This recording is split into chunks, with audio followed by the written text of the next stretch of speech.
नमस्कार, चिंतन institute of education YouTube channel पर आपका स्वागत है। जैसे कि हम लोगों ने आपसे बताया था कि आपको क्या है कि जो प्रश्नों में दिक्कत आ रही है ना, टॉपिक ऑन डिमांड स्कीम हम लोगों की आपकी जो थी वह आपको इस बात के लिए प्रेरित करती है कि आपके जो प्रश्न नहीं समझ में आ रहे हैं, जो मेन टॉपिक्स नहीं समझ में आ रहे हैं, तो उनको आप क्या करते हैं, पूछते हैं हमसे। तो इसी क्रम में बच्चों ने बार बार टॉपिक पर डिस्कस किया कि सर आगमन और निगमन बहुत से एग्जाम्स में बहुत तरीके से प्रश्नों को लाते हैं और सबसे ज्यादा कंफ्यूजन जो इस पॉइंट को होता है कि कौन सा उदाहरण से नियम की तरफ चलता है, नियम से उदाहरण की तरफ है, आपका ज्ञात से अज्ञात की तरफ है ना। तो ये सारे सर बड़ा कंफ्यूज करते हैं और इसके एप्लीकेशन के रूप में जो तमाम प्रकार के वैरायटी लगभग हर एग्जाम में पूछे जाते हैं। सीटेट का एग्जाम हो ना, केवीएस का एग्जाम हो, आपका है ना रेट के एग्जाम हो, आपके नेट जेआरएफ के एग्जाम हो, एजुकेशन का हो, आपका साइकोलॉजी के सब्जेक्ट, यानी ये मैक्सिमम जगहों पर यूज किया जाता है। इसमें जो सूत्र होते हैं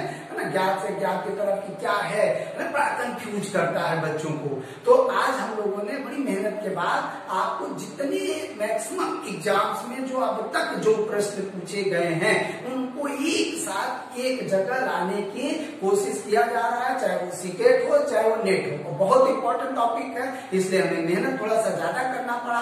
तो अभी हम लोग अपने पिछले वीडियोस में जितने मेन टॉपिक बच्चे आपका डिमांड करते जा रहे हैं कि सर ये टॉपिक बताइए, कमेंट बॉक्स में आप भी लिखिए और क्या करिए, आपसे उन टॉपिक्स पर हम लोग मेहनत करके आएंगे। तो अभी तक के जो इतने बड़े एग्जाम्स हैं उनको सारे एग्जाम्स में मैक्सिमम जो प्रश्न पूछे हुए हैं उनको आज एक मंच पर एक साथ लाने का प्रयास मैंने किया है और साथ ही साथ एक ही नियम से। जैसे इसमें सबसे ज्यादा कंफ्यूजन बताया कि जैसे सामान्य से विशिष्ट की तरफ है कि विशिष्ट से सामान्य की तरफ है, बहुत ज्यादा कंफ्यूज रहते हैं। तो मैं आज आपको एक ही सूत्र से क्या करूंगा, मैक्सिमम सूत्र जो इसमें पूछे जाते हैं उनको निकालने की कोशिश करूंगा। एकदम आसानी से आप समझ जाएंगे और उनको याद करेंगे।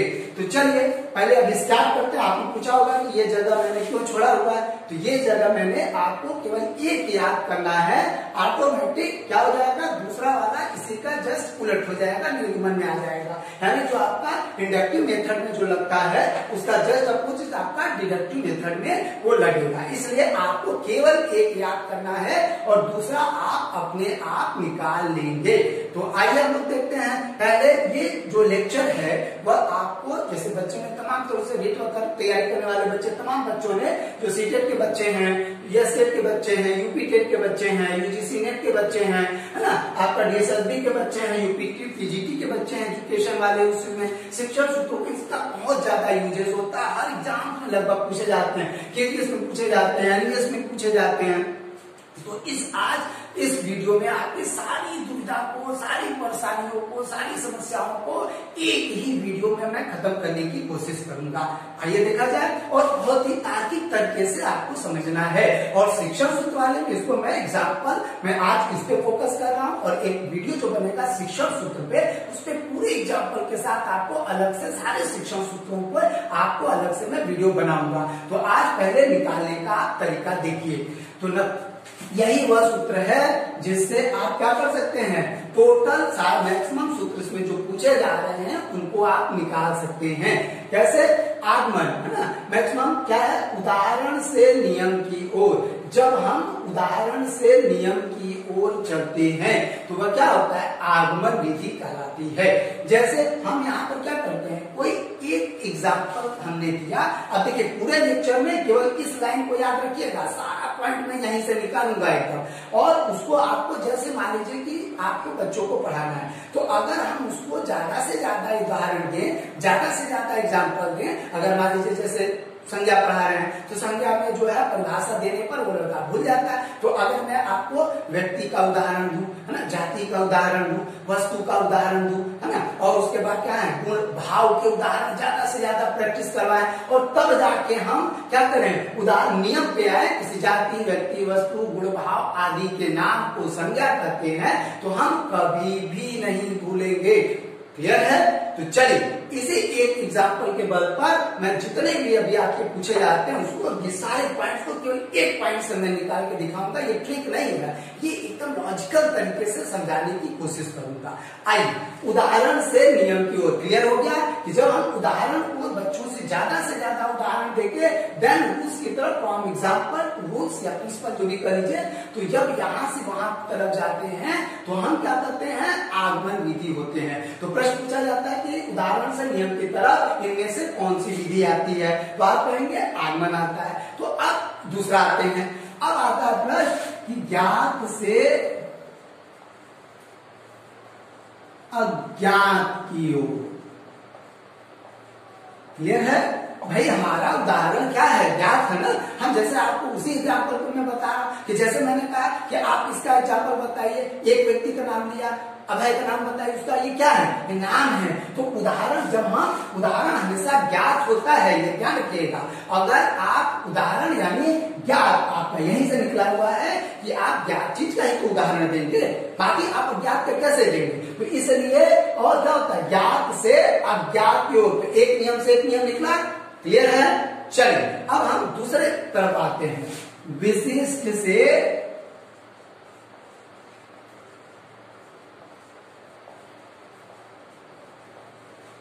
सामान्य की ओर।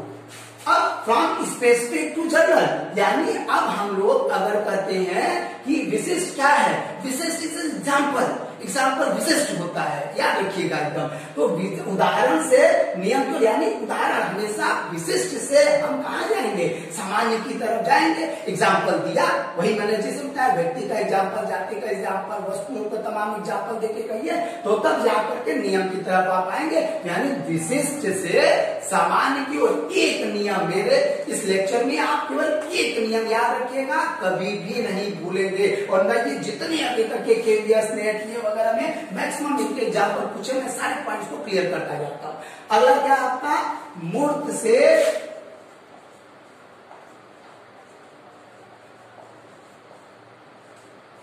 अमूर्त की ओर। भाई मूर्त मतलब क्या है, जो प्रत्यक्ष है, कॉन्क्रीट है आपका, फ्रॉम कॉन्क्रीट टू अब्स्ट्रैक्ट, है ना। इसी को दूसरे नाम से जानते हैं हम लोग, स्थूल से सूक्ष्म की ओर। जी दोनों ही किया था। तो कहने का मतलब क्या है कि हमेशा उदाहरण क्या होता है, मूर्त होता है। जो चीजों को हम जानते हैं, जिनको हम महसूस कर सकते हैं, पकड़ सकते हैं, वो सारी चीजें क्या है, मूर्त है। बच्चों को क्या पढ़ाया जाता है भाई, मान लीजिए जैसे मैंने पढ़ाया बच्चों को, अब बच्चों को मूर्त से अमूर्त की तरफ, अभी मैं शिक्षण सूत्र वाले वीडियो में पूरी जितने भी आपके सूत्र हैं वो सारे उसको मैं प्योर एग्जाम्पल से समझा, इतने कई एग्जाम्पल दूंगा। यहाँ मैं सिंपल समझा रहा हूँ। अगर मैंने बच्चे से कहा कि मैं आपको पेन पढ़ा रहा हूँ, पेन एक, बच्चों को यही पढ़ाया जाता है, एक पेन का आपका चित्र बनता है, बनाया जाता है, दो पेन का बनता है, तीन, और उसमें जो छिपे विचार हैं वो क्या है, सीधे सीधे जो छिपे विचार हैं वो अमूर्त हैं। तो पहले एक पेंसिल को चित्र को देखता है, दो के चित्र को, छोटे बच्चों की किताबें देखा ना, 3 चित्र 4 चित्र, तो वो समझ जाता है 1 2 3 4, क कबूतर, ख खरगोश, है ना, ग गमला, ऐसे याद करता है। तो मूर्त से अमूर्त की तरफ। तो ये जो क कबूतर, ख खरगोश, ग गमला, घ घड़ी और अंग माने जानते हैं। तो यहाँ कहने का मतलब ये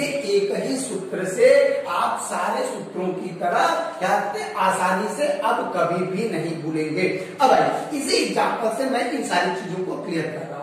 तो जब हम उदाहरण से नियम की तरफ जाएंगे तो वह कौन सी विधि कराएगी, मनोवैज्ञानिक विधि। क्यों? क्योंकि वह रटने पे जोर नहीं देगी, वह कंसेप्ट को लड़का समझेगा, जो भी तरीके से पढ़ाया जाएगा वह क्या करेगा, वह मनोवैज्ञानिक विधि है। क्लियर है? इसी पॉइंट से मैं निकाल रहा हूं। अगला है स्थायी ज्ञान। भाई अगर मैं एक एग्जाम्पल की जगह कोई कंसेप्ट को मैं 10 एग्जाम्पल दूं तो ज्ञान स्थायी होगा कि अस्थायी होगा? स्थायी ज्ञान होगा आपका, हमेशा पक्का रहेगा, बच्चा कभी भी भूलेगा नहीं, है ना। टेट सीटेट जितने एग्जाम में जब एग्जाम्पल से आप समझेंगे तो आपको कंसेप्ट रटने की जरूरत नहीं, क्योंकि कंसेप्ट खुद ही क्लियर हो जाएगा। इसी एक नियम से ये भी निकला है। आगे छोटी कक्षाओं के लिए उपयोगी होता है। क्यों? क्योंकि छोटी कक्षाओं के बच्चे जो हैं मोड और एग्जाम्पल जो भी करिए उनसे वो बेटर चीजों को समझते हैं, और ये आपका होता है चलिए अगला क्या है, नवीनता आती है। भाई एक एग्जाम्पल की जगह अगर मैं 4 एग्जाम्पल दूं किसी कंसेप्ट को, गणित के सवालों को ज्यादा से ज्यादा प्रैक्टिस करवाया जाता है तो नवीनता रहेगा कि नहीं रहेगा। देखिए ये नियम भी यहाँ पे पूछा जाता है कि नवीनता का नियम किस नियम के अंतर्गत आता है। आगमन, निगमन, 2-4 ऑप्शन दे देंगे तो आपको ये भी पूछे हुए क्वेश्चन क्लियर रहेगा। जब भाई आप इतने तरीके से समझा रहे हैं तो आप अपनी मौलिकता लाएंगे कि नहीं लाएंगे। सीधी सी बात है, एग्जाम्पल से जब हम समझाएंगे बच्चे को कोई भी काम में, साइंस नहीं समझ में आता, मैथ नहीं समझ में आता, क्यों? क्योंकि गुरुजी पहले ही नियम पे आ जाते हैं, उसके बाद उसको समझाते हैं। क्लियर है।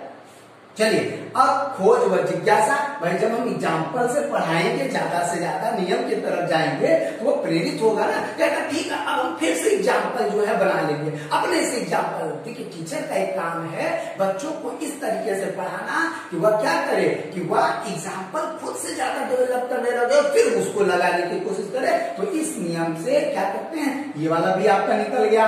फिर नवीन नियमों का प्रत्यारोपण होता है। किससे? आगमन से नवीन नियमों का प्रत्यारोपण होता है।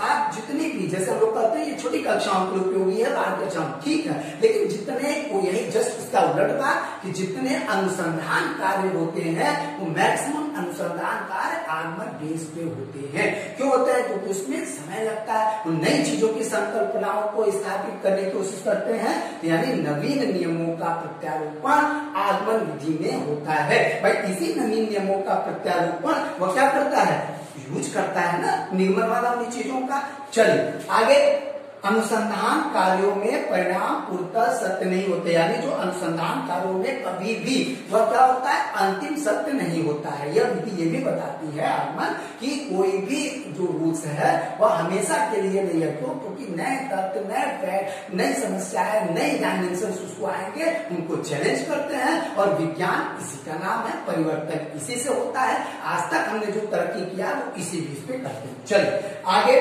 निगमन को आधार देती है। भाई जितने आपने सूत्रों का यूज किया है तो आज आपने प्रतिपादन किया है वह कहां से है। भाई आप सिंपल समय के एग्जाम्पल दो, जैसे आप पढ़ते हैं ना कि कर्ण पर बना वर्ग, लंब पर बने वर्ग और आधार पे बने वर्ग का योग होता है। पढ़ते हैं लोग, कहां से आया? पाइथागोरस प्रमेय से आया। तो क्या पाइथागोरस जी को मुझसे पहले किसी ने बताया वो चीज, उन्होंने आधार लिया, लेकिन अपनी एक नवीन नियम। और इसके जितना प्रयोग ट्रिग्नोमेट्री में होता है, ज्यामिति में होता है ना, आपके मेंसुरेशन में होता है, इसी नियम का प्रयोग निगमन वाले उस विधि में करते हैं। इसीलिए क्या है कि निगमन को ये बेस देती है और निगमन क्या करता है, उसका यूज करता है। आगे दोष भी हैं। भाई जब मैं किसी चीज को एग्जाम्पल से पढ़ाऊंगा तो टाइम टेकिंग लगेगा कि नहीं होगा, समय लगेगा, खर्चा लगेगा, है ना, टाइम का खर्चा लगेगा। आगे क्या है, तो वो जो समय, इसलिए इसका दोष क्या है कि ये समय ज्यादा लेती है, खर्चीली है। भाई जो एक एग्जाम्पल से आपको सूत्र बता दिया, एग्जाम्पल लगा दिया, समझ लिया, चलो हो गया। लेकिन अब इसमें क्या आएगा, समय लगेगा ना, कभी कभी खर्चा आएगा, हम सारी चीजों को पेजेस बनेंगे। चलिए, ज्ञान धीमी गति से मिलता है। भाई एग्जाम्पल से पढ़ाना है, धीमी होता है लेकिन स्थायी भी होता है। क्लियर है। चलिए, पाठ्यक्रम पूरा करने में दिक्कत आती है। भाई जब धीमे धीमे लेके चलेंगे, जैसे बहुत से जटिल विषय हैं, है ना, बहुत से जो आपके तर्क वाले विषय हैं, खोज के विषय हैं, उनको इस विधि से क्या सारी चीजों का एग्जाम्पल दिया जा सकता है ना, तो सारी चीजों उस तरीके से पढ़ाने में दिक्कत होती है। इसलिए पाठ्यक्रम को कभी कभी अगर इस मेथड से हम चलते हैं तो बताने में क्या होता है, पूरा पाठ्यक्रम समाप्त करने में सिलेबस को दिक्कत आती है। आगे, सभी स्तर के बालकों के लिए नहीं होता, क्योंकि सारे बच्चे क्या करते हैं, एग्जाम्पल से उस तरीके से नहीं समझ पाते हैं। इसलिए जो थोड़े से बच्चे तेज अपने तरीके से, लेकिन ये विधि ये भी करती है कि हर बच्चे को अगर एग्जाम्पल से समझाएगा तो आसानी से आ जाएगा। आगे, उदाहरण इनके कभी कभी सोपान पूछ लिया जाता है नेट वगैरह एग्जाम्स में, तो इनमें पहले हमेशा उदाहरणों का प्रस्तुतिकरण किया जाता है, फिर निरीक्षण किया जाता है, फिर नियमीकरण किया जाता है और then परीक्षण व सत्यापन का कार्य होता है। ये आपके एक नियम से इतने सारे नियम आपको आगमन के ही मेथड से मैंने पढ़ाया कि एक ही पॉइंट को पकड़कर रटना नहीं है। चिंतन इंस्टीट्यूट वाले हम लोग अपने ऑफलाइन क्लासेस और ऑनलाइन क्लासेस में हमेशा यही समझाने की कोशिश करते हैं कि भैया रटो मत, रटने की जरूरत नहीं है। जस्ट इसका अपोजिट, ये इसको आपने कर दिया तो इसको आप लिख लेंगे, क्या आएगा इसका, नियम से उदाहरण की ओर, अज्ञात से ज्ञात की ओर, सामान्य से विशिष्ट की ओर, अमूर्त से मूर्त की ओर यहाँ आएगा, इसका जस्ट उल्टा। इसलिए मैं इसे बहुत ज्यादा लिखने कहिए तो लिख देते हैं, लेकिन बहुत जरूरत नहीं है। आगे इन्हीं पॉइंट्स को अपोजिट रूप में यह मनोवैज्ञानिक विधि है बड़ी कक्षाओं के लिए, क्योंकि जो सूत्र रट लेते हैं, जो समझ लिए आपको, उनके लिए ज्यादा उपयोगी है। अस्थायी ज्ञान प्राप्त है, जब हम रटेंगे तो अस्थायी ज्ञान प्राप्त होगा ना। एग्जाम में बोल गया ए माइनस बी का होल स्क्वायर क्या था, A square plus B square minus 2ab। अरे आप पूछते हैं पदों वाले को खोद के माइनस था कि प्लस था, कि माइनस था कि प्लस था, रटने पे जोर देती है। इसीलिए कहते हैं एग्जाम्पल से समझिए। जब ज्यादा एग्जाम्पल लगाया तो कभी नहीं पूछता वो। आगे रोजमर्रा के कार्यों में इसका बहुत कई बार बड़ी तरीके से दिमाग में कि रोजमर्रा के कार्यों में किस विधि का हम ज्यादा प्रयोग करते हैं। तो रोजमर्रा के कार्यों में, क्योंकि यह सामान्यीकरण की तरफ जाता है, ये विशिष्टीकरण की तरफ जो है जाता है। ये क्या है, सामान्यीकरण पर जाता है, ये विशिष्टीकरण पर जोर देता है। विशिष्ट एग्जाम्पल मैंने बताया ना, विशिष्ट से आपका उसकी तरफ, तो विशिष्ट पे जोर देता है और ये क्या करता है, सामान्यीकरण पे जोर देता है। तो रोजमर्रा के कार्यों में भाई ये सूत्र है, आपके जो सवाल है, जो कॉन्सेप्ट है, उन्हीं का प्रयोग करते हैं। चलिए आगे, समय कम लगता है, खर्चा कम होता है, लेकिन भूलते भी जाता है। फिर वर्तमान कक्षाओं में इसी का प्रयोग होता है। ये भी क्वेश्चन पूछा, वर्तमान कक्षाओं में किस विधि का प्रयोग हो रहा है। तो समय बचाने के लिए, उन चीजों को करने के लिए टीचर इनका यूज कर रहा है। आगे ये रटन दोष क्या है, रटन प्रणाली को दोष देता है, भूलने का डर है, आगमन से प्राप्त आधार पर आगे बढ़ती है। पाइथागोरस का एग्जांपल दिया, कण का वर्ग बराबर लंब का वर्ग प्लस आधार का वर्ग मिल गया। अब इसको ट्रिग्नोमेट्री में यूज करिए, मेंसुरेशन में यूज करिए, आपका चाहे जिस सेक्टर में यूज करिए आप यूज कर रहे हैं, ठीक है, लेकिन समझ के यूज करिए। आगे सोपान पूछता है आपका, पहले इसमें सिद्धांत दिए जाते हैं, परिकल्पनाएं बनाई जाती हैं, हाइपोथेसिस किए जाते हैं, अवलोकन किए जाते हैं, देन निष्कर्ष पर हम लोग पहुंचते हैं। यानी लास्ट में सिद्ध करते हैं LHS बराबर RHS, जो क्या है कि ये एक तरह से इनके प्रमुख सोपान है। तो इधर मैंने अब क्लियर है, क्यों नहीं लिखा, एक को याद करिए, दूसरा अपने आप तैयार हो जाएगा। अगर मैं इसको भी लिख दूंगा तो फिर वहीं पे आप जस्ट का तस याद करने लगेंगे, भूलने लगेंगे। इसलिए केवल इसको याद करिए, इसी को जस्ट उलट देंगे तो ये आपका सिद्धांत हो जाएगा। क्लियर है। और जितने एग्जाम को पूछे हुए क्वेश्चन है, बड़ी मेहनत के बाद इस लेक्चर को हम लोगों ने तैयार किया है। आप लोगों से बस इतनी उम्मीद है कि आप लोग इसको ज्यादा से, अगर अच्छा लगे तो ज्यादा से ज्यादा लोगों को शेयर करिए और सब्सक्राइब करने के लिए करिए, ताकि हमारे जो कॉन्सेप्ट हम लोग बिना रटाने वाली पद्धति पे पढ़ाने की कोशिश करते हैं और आसानी से आप समझ जाएंगे। चलिए, लेकिन आपकी सुविधा के लिए मैं इसको लिख देता हूं। चलिए, अगर भाई ये ना हो, आपका क्या होगा, नियम से उदाहरण की ओर, और ये क्या हो जाएगा, अज्ञात से ज्ञात की ओर। ये क्या हो जाएगा, सामान्य से विशिष्ट की ओर। क्लियर। ये अमूर्त से मूर्त की ओर। क्लियर। और ये सूक्ष्म से स्थूल की ओर। तो बस इन्हीं शब्दों के साथ कभी रटिए नहीं, एक एग्जाम्पल से सारे एग्जाम्स में पूछे हुए मैक्सिमम प्रश्न एक पे आ गए। तो प्लीज बने रहिए और हमारे वीडियोस को देखिए।